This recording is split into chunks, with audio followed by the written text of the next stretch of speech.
SP शर्मालाई चाहिँ तुरन्तै पड्काएको हुनुपर्छ। यो बबुवालाई जसले पनि सार्वजनिक जग्गामा थप्पड लाउँछ, पड्काउँछ ओपनली भनिदिनु, त्यसलाई मेरोबाट 1 लाख रुपियाँको घोषणा म गर्दैछु। यो बबुवाले के काण्ड गर्यो भनेर घोषणा पत्र म्यानिफेस्टो च्यात्दाखेरि त्यहाँनिर सबै पार्टीको झण्डाहरू छ है। एसपी शर्मा बबुवा, यो बबुवालाई मैले धेरै दिन चलाएको पनि थिइनँ। उसलाई किन कोट्याउनु? या पान खाएर थुक्दा पनि अझै 50,000 बढाइदिन्छु।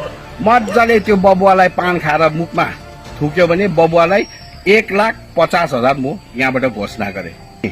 अनि जुन विषयको निम्ति अब तपाईहरु समक्ष आएको छु म त्यसलाई कुरा गर्न चाहन्छु। यो हिजो उहाँले रिलिज गर्नुभएको म्यानिफेस्टो गठबन्धनका साथीहरूले एउटा विषय याद राख्नुहोस्, धेरैवटा नेतृत्व गठबन्धनका ती तमाम नेतृत्वहरूले पनि यो कुरा ध्यान दिएर सुन्नुहोस्। म जे भन्न गइरहेको छु अनि यसमा कसैलाई च्यालेन्ज गर्नु छ भने खुला छ। पहिलो विषय, यहाँ गठबन्धनमा भएका 2-4 जना दलहरूले त एउटा उम्मेदवार पनि दिएका छैनन् भनेपछि यो म्यानिफेस्टोमा लेखेको उत्तरदायित्व कसको हो? पहिला यो स्पेसिफाई गर्नु पर्यो तपाईले। दोस्रो विषय हो, यहाँ गठबन्धनमा रहेका ती तमाम राजनीतिक दलका शीर्षस्थ नेतृत्व, म नाम दिएर भन्दैछु, के अरे जिएनएलएफ का हाम्रो विधायक निरज जिम्बाजी जो बीजेपीमा नि हुनुहुन्छ, यता जिएनएलएफबाट पनि रिप्रेजेन्ट गर्नुहुन्छ, उहाँले क्लियरली भन्नुभएको छ यो गठबन्धन 8 जुलाईसम्मको निम्ति मात्र हो। 8 जुलाईदेखि यो गठबन्धनको अस्तित्व छैन, औचित्य छैन, हामी कोही हुँदैनौँ भनिसकेपछि त्यो गठबन्धनले कसरी म्यानिफेस्टो लन्च गर्दैछ 5 वर्षको निम्ति? प्रश्न त्यो हो। अझै एडवर्ड एचपी का जुन नेतृत्व हुनुहुन्छ उहाँले क्लियरली भन्नुभएको छ 8 जुलाईदेखि उता यो गठबन्धनको अस्तित्व नै छैन। उहाँहरू त रिजल्टसम्म पनि पर्खिनु भएको छैन। 11 तारिक रिजल्ट हुने हो, तर जुन व्यक्तिहरू, जुन सङ्गठनहरू, जुन है गठबन्धनको अस्तित्व 8 तारिकसम्म मात्र सीमित छ, त्यो मतलब गठबन्धनले चाहिँ कसरी 5 वर्षको निम्ति चाहिँ जनतालाई आश्वासन दिँदैछन्? यो लठुवा बनाएको होइन। विमल गुरुङले क्लियरली भनेका छन् हामी गठबन्धनमा बस्दैनौँ, बिजेपीले हामीलाई डाइनासोर जस्तो खान आँटिसक्यो भन्ने त्यही विमल गुरुङहरूको या फोटो लगाएर एउटा म्यानिफेस्टो लन्च गरिन्छ, 5 वर्षको निम्ति जनतालाई आश्वासन देखाइन्छ, जबकि उनीहरू 8 तारिकदेखि उता उनीहरूको गठबन्धनको अस्तित्व नै छैन। यो तमाम मुद्दाहरू जुन उहाँले लेख्नु भएको छ म्यानिफेस्टोमा कसले पुरा गर्छ, कसले उत्तरदायित्व लिन्छ? उहाँहरूले बताउनु पहिला। गर्दाखेरि यो गठबन्धनले सबैभन्दा ठुलो ढाँट्ने त धेरै कुराहरू ढाँटिरहनु भएको छ। यो म्यानिफेस्टो नै यति झुटा छ किनभने चुनावमा जाने व्यक्तिहरूले त कमसेकम 5 वर्षको आश्वासन दिनु पर्यो। एउटा सिंगल पार्टी यदि क्यान्डिडेट भएर उठेको भए उसले भन्नु सुहाउँथ्यो होला, तर गठबन्धनको नाम गरेर जब म्यानिफेस्टो लन्च गर्नुहुन्छ यो म्यानिफेस्टोको औचित्य छैन किनभने यसको भ्यालिडिटी अब 4 दिन मात्र छ गठबन्धनको।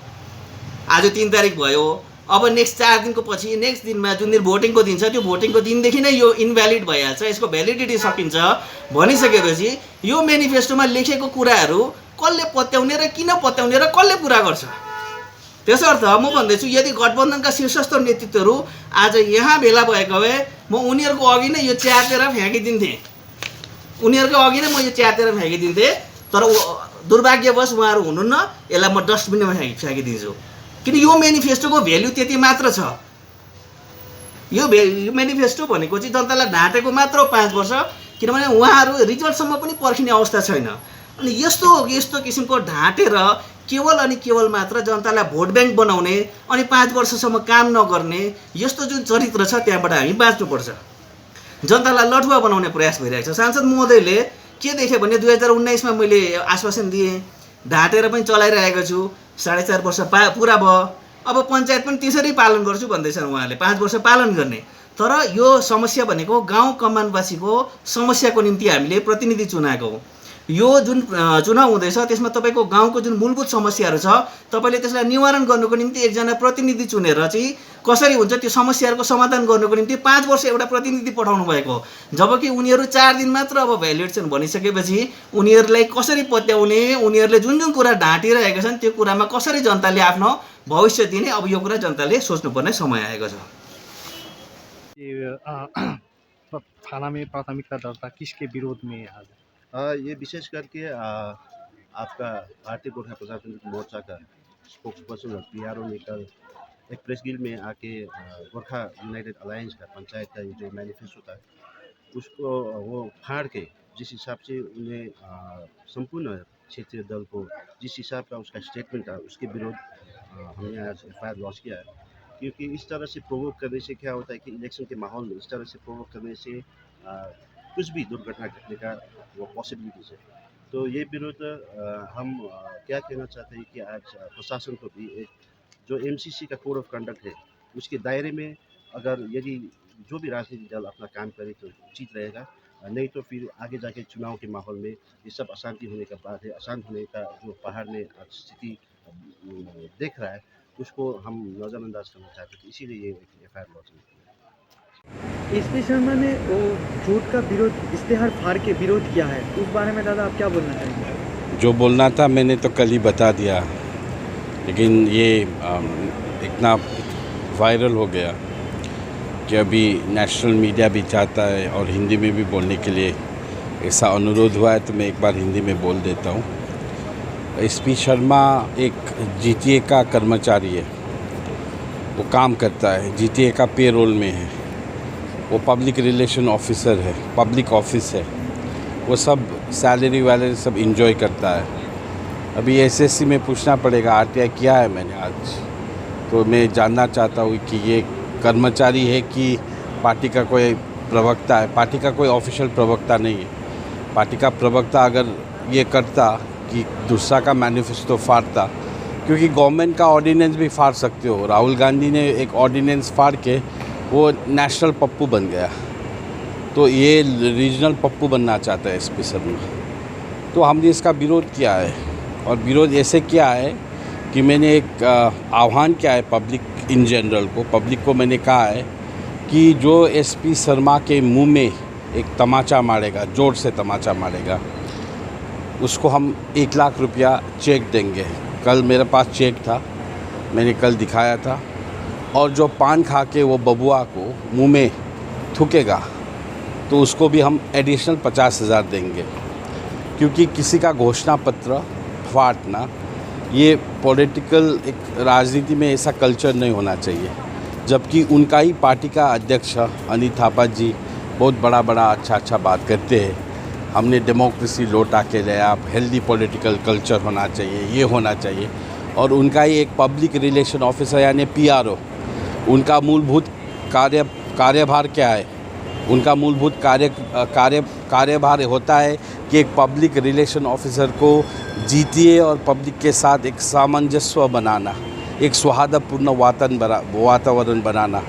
हाँ, तो ये तो वातावरण को बिगाड़ रहा है। और पॉलिटिकल सिनारियो में चुनाव हो रहा है, तो घोषणा पत्र में हर एक पार्टी का अपना अपना झंडा था, अपना अपना मत था, अपना अपना विचार था, सेवा का कार्य था वहाँ पे, जो हम लोग 5 साल में करेंगे।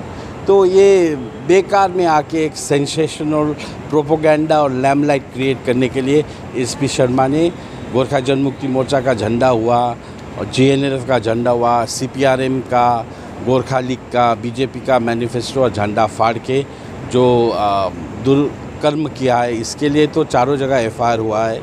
मेरे तरफ से भी कुछ कानूनी कार्रवाई होगा, और मैंने खुलेआम ये ऐलान कर दिया है ताकि भविष्य में ऐसा दुस्साहस कोई नहीं करे।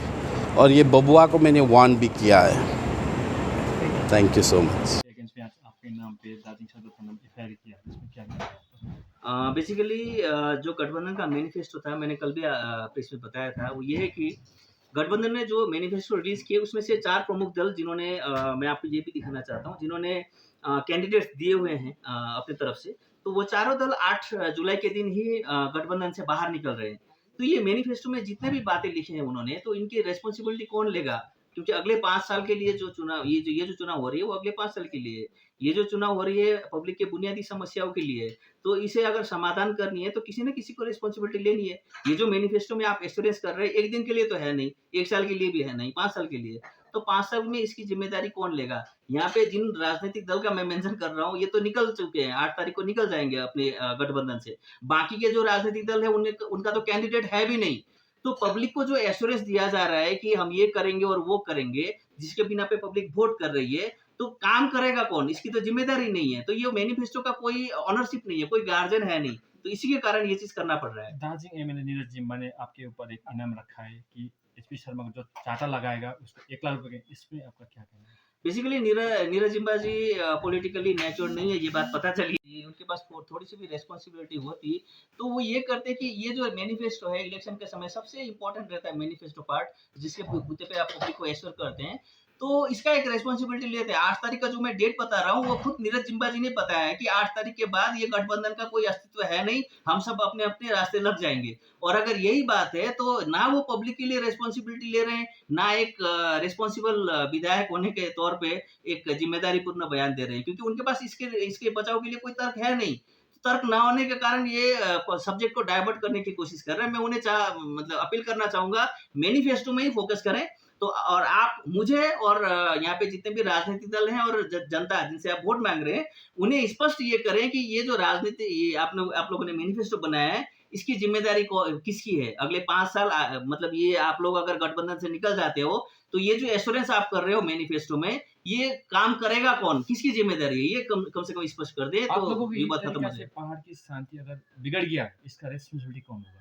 डेफिनेटली ये जो मैनिफेस्टो से बाहर निकले, पब्लिक को झूठ बोलने जा रहे हैं कि वोट के समय में ये एश्योरेंस किए जा रहे हैं, और अगले 5 साल के लिए जो जिम्मेदारी नहीं ले रहे हैं, वो तमाम राजनीतिक दल जो गठबंधन के नाम पे पब्लिक को बेवकूफ बना रहे हैं। मैं उनसे अपील करता हूँ, आप ये जिम्मेदारी लो। अगर आप ये जो तमाम बातें आप पब्लिक को एश्योर कर रहे हो, जिम्मेदारी नहीं लेते हो, तो ये जो परिस्थिति आगे बनेगी, इसकी जिम्मेदारी आपकी है, क्योंकि आप पब्लिक को झूठ बोले जा रहे हो। जो पॉलिटिक्स में एक अकाउंटेबिलिटी बननी है, पब्लिक जब वोट देती है तो उसका एक उत्तर भी देना है ना आपको, उसके अगेंस्ट पे कुछ काम भी करना है आपको, वो आप नहीं कर पा रहे हो।